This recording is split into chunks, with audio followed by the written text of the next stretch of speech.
everyone, I hope you're all doing well today. So, continuing with this series all about self-sufficiency and making your own herbal medicines, today I will be talking about herbal tinctures and how to make them.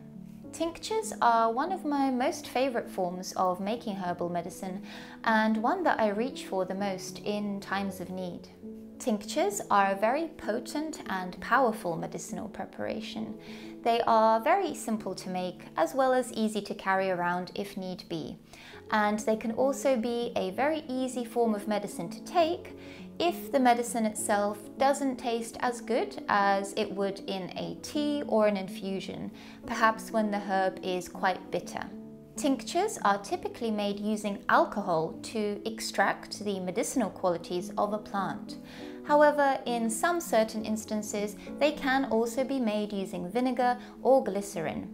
And although some of the chemical constituents of a plant are water soluble, almost all the chemical components of a plant are alcohol soluble, making a tincture a very potent herbal extract. They are also an incredibly shelf-stable form of medicine that can last for decades and even longer if using alcohol to make the tincture.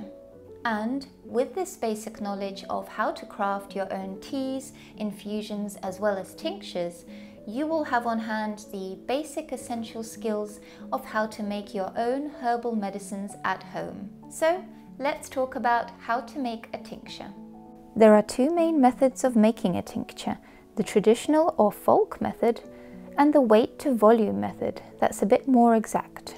For both methods, you will need a clean jar, your herb of choice, either fresh or dried, and your solvent of choice like alcohol or vinegar. I prefer to use only fresh plants for tinctures when I possibly can, as they still contain all their medicinal goodness. However, you can also use dry plants. If you are using fresh plants, first start by lightly washing them if necessary,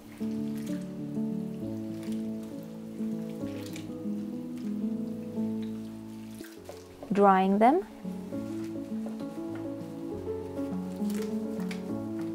and then chopping them into smaller pieces before adding them to your jar. Or if you have dry plants, simply break them up a little and add to your jar.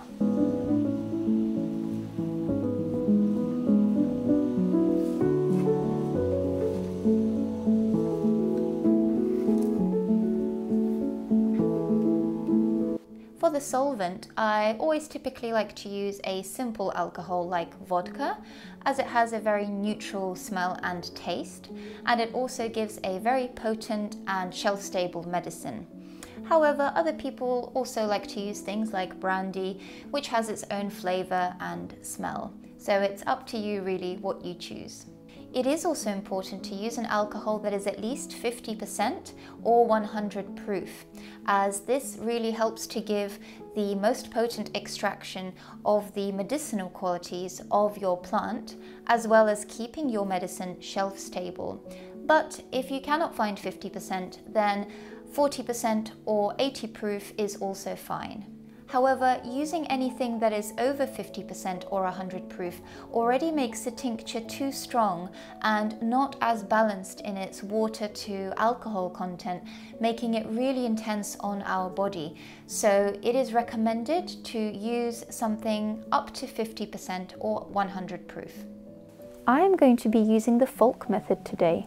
For this, you will need to simply cover your herbs with the alcohol, making sure they are completely submerged with an inch or two above the plant material, and then close the lid.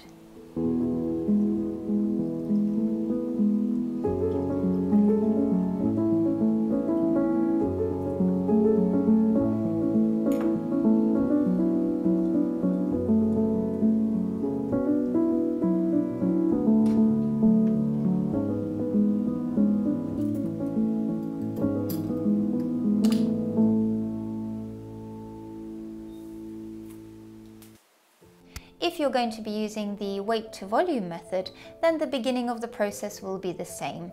If you're using fresh plant matter, just make sure to clean it off, dry it, cut it up and put it into the jar.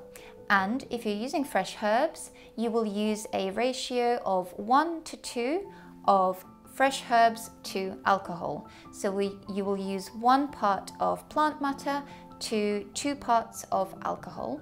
And if you're going to be using dry herbs, you will use a ratio of 1 to 4. So 1 part dry herbs and 4 parts alcohol.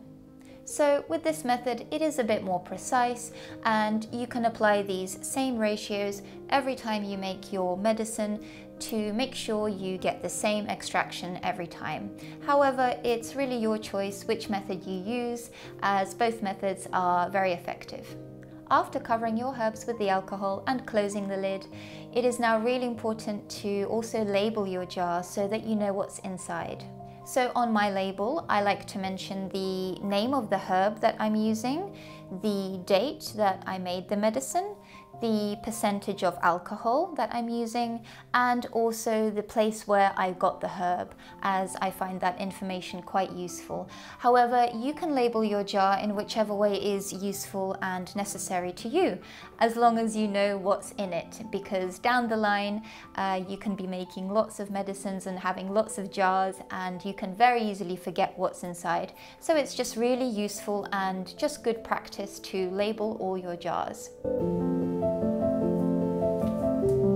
After labeling your jar, make sure to put it in a cool and dry place for around 4 to 6 weeks, and try to shake the jar every now and again during this period.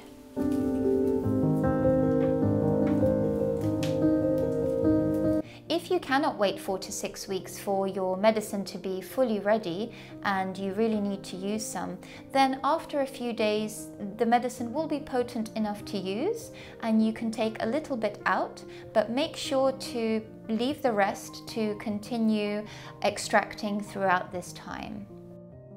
After the 4 to 6 weeks has passed, it is now time to strain the medicine. To do this is really easy by simply straining the liquid through a cheesecloth or something similar into a separate clean jar or container. And I really like to use the amber glass bottles, as they really help to protect the medicine from any light. And they're also really helpful to use with the little pipettes on top. But you can use anything similar that you have to hand. And that's it, you have your own herbal medicine.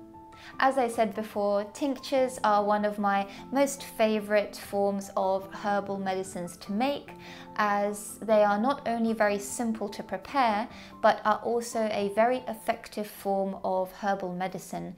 And they also very often form a part of my other herbal preparations, such as syrups or honeys, and they help to make these preparations a lot more potent and also a lot more shelf stable.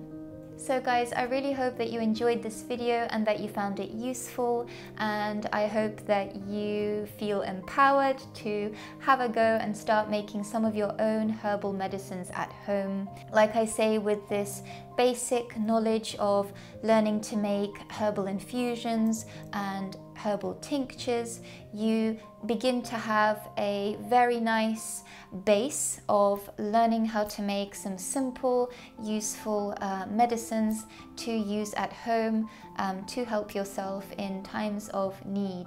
And of course, with anything, obviously do your own research the herb that you plan to use, make sure that it is safe for you and that you know how you're going to use it. Always make sure before you make something. So I really hope that this was useful, and let me know if you are already making some of your own medicines. I would love to know, so let me know down in the comments below or over on Instagram. I always love to hear from all of you.